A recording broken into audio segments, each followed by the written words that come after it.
Please give it up for the very funny Able Gender! I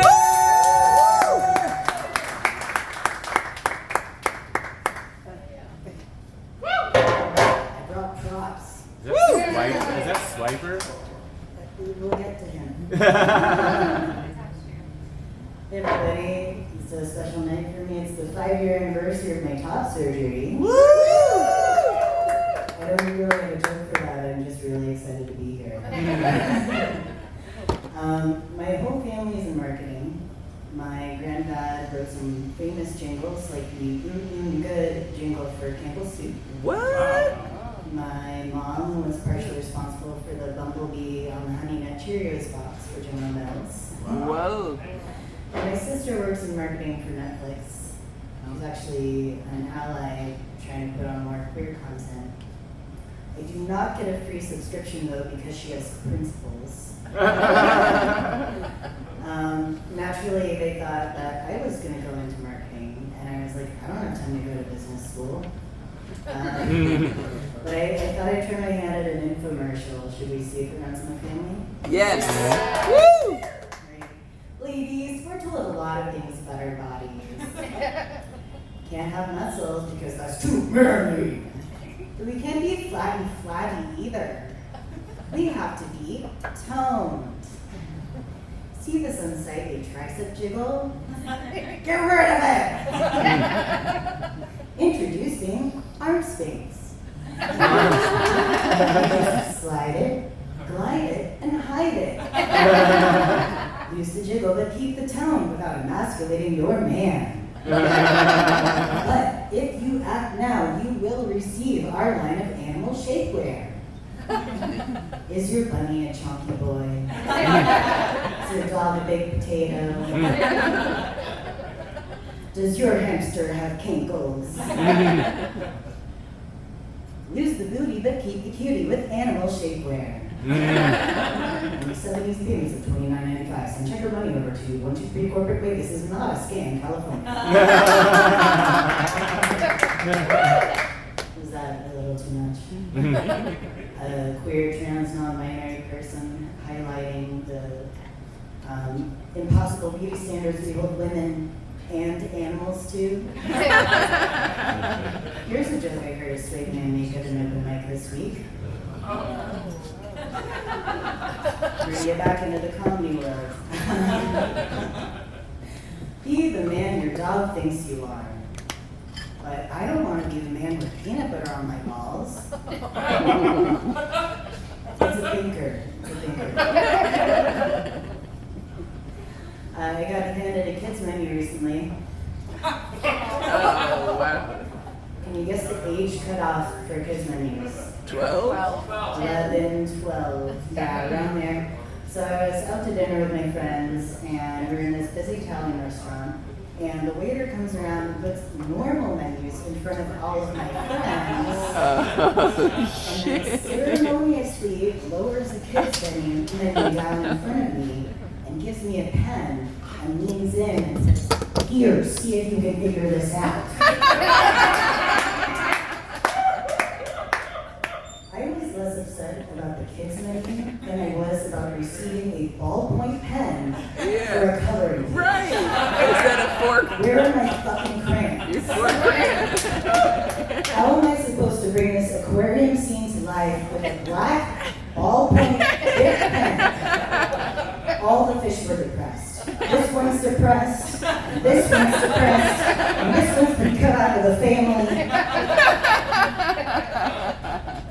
I was in a Safeway self-checkout a while ago, and I didn't want to talk to anyone. And I kept hearing from nearby, "Young man, young man, young man."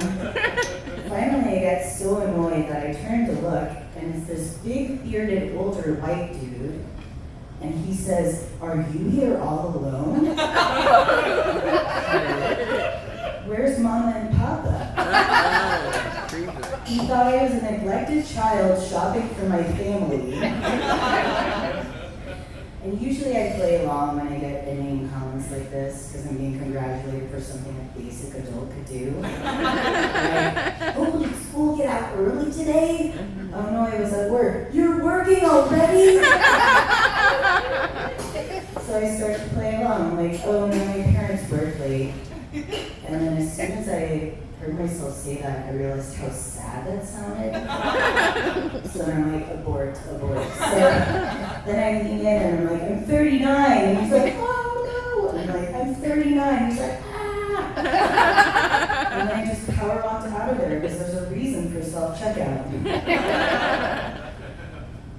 The world isn't built for short people, especially the grocery store. Like, everything I want is on that highest shelf. And you know, so I'll be there and I'll be like looking as pathetic as possible. Like, I can touch the product, I can touch it, and I feel like I kind of look like a toddler who's like, Mommy, want that? But nobody comes to help. And so sometimes I'll climb the shelves because I really do want that jar of sun-dried tomatoes. And I've decided if I do fall, I will just make food angels until somebody comes to me. Speaking of being a short person, so I'm getting a lot of really specific targeted ads on Instagram. It thinks I'm autistic. It wants me to examine my trauma attachment style. And it's also advertising to me a line of men's clothing for men who are 5'7" and under. The brand is called Abbreviated.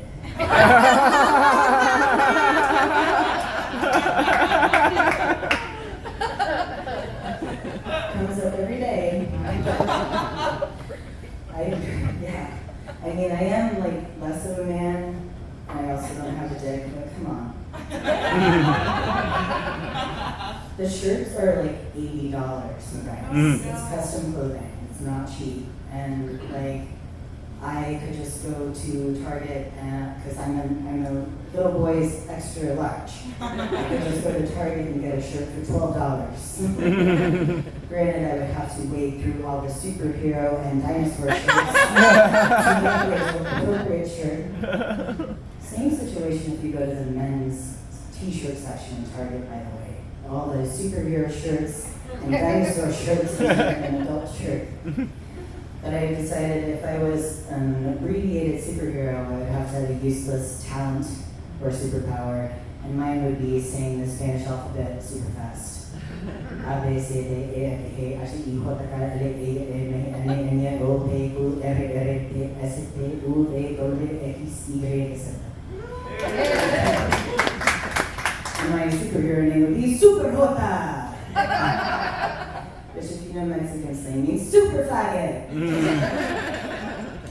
There's no segue, here's the next joke.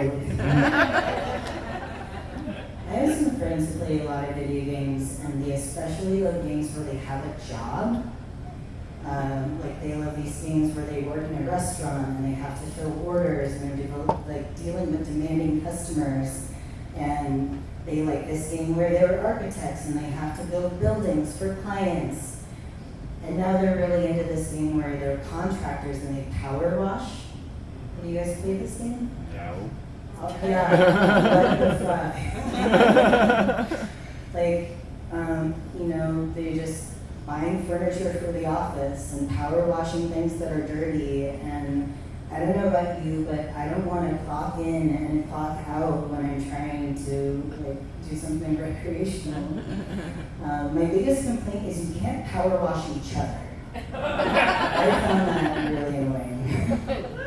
But they have never known the joy of getting up at 4 a.m. to power wash a fried chicken place. I had a job in college as a contractor for a year and a half where I degreased industrial kitchens. And yeah, it's a gross job, yeah. When I ended the job, the work uniform, you could put water on it and it would bead off. We'd also clean industrial dryers. And since I'm small, they would always send me into the pipe to clean my way out. So you're like, da da da da da da.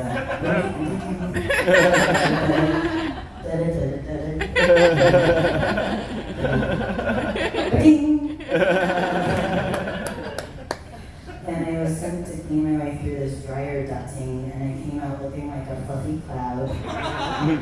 And then immediately sneezed for 10 minutes straight. We would do these longer jobs that would take like 14 hours. Like there's a community college in Sunnyvale. We would clean their food court every few months. And they always seemed to schedule this custodian on the same day we would be there. He would be deep cleaning.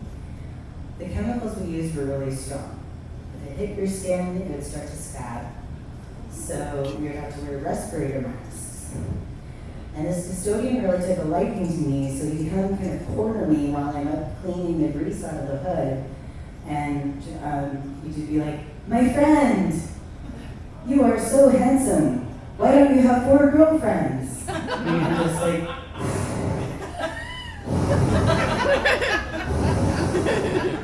or, "My friend, why are you married? Because being married is like,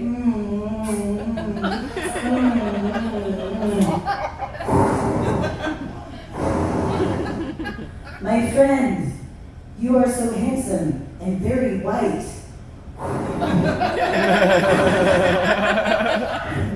I finally told my boss what was happening, and he said, "Okay, next time we go, I'm gonna walk in first, you go behind me."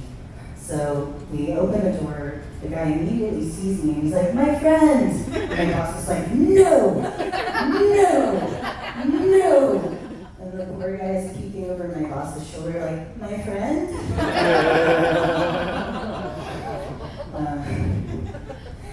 I did the phones for a jewelry subscription program, jewelry subscription service called Rocksbox. It's based in the city, if you've heard of it. People can rent jewelry and then decide if they want to buy it and return what they don't want. Except nobody understood how the service worked.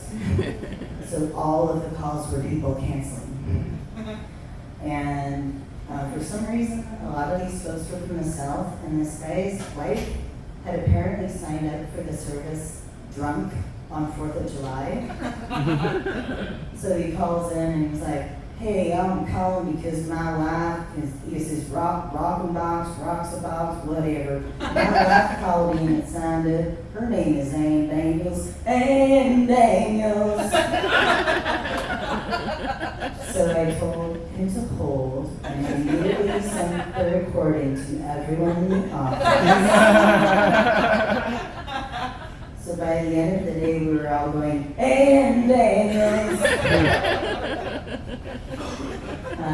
These members in the audience? Yeah? Yeah. I'm hot right now. I worked in the marijuana industry for about 2.5 years, and it's a great place to work. If you're a comedian, get yourself a job at the dispensary. Because they let you get high on the job, and everyone was high except this guy. And so I could just say anything to anybody, and it was fun. And I was helping this couple, and I had my back to them because the register's here, and above me there's a mirror, and from behind me I hear, "I can't see myself in the mirror." And without thinking, I turn around and I'm like, "Maybe you're a ghost." And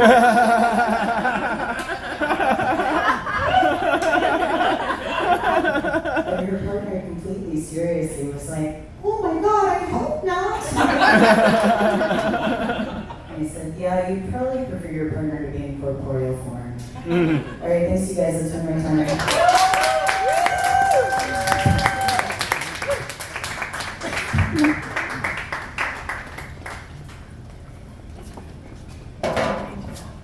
Now I have a problem. What?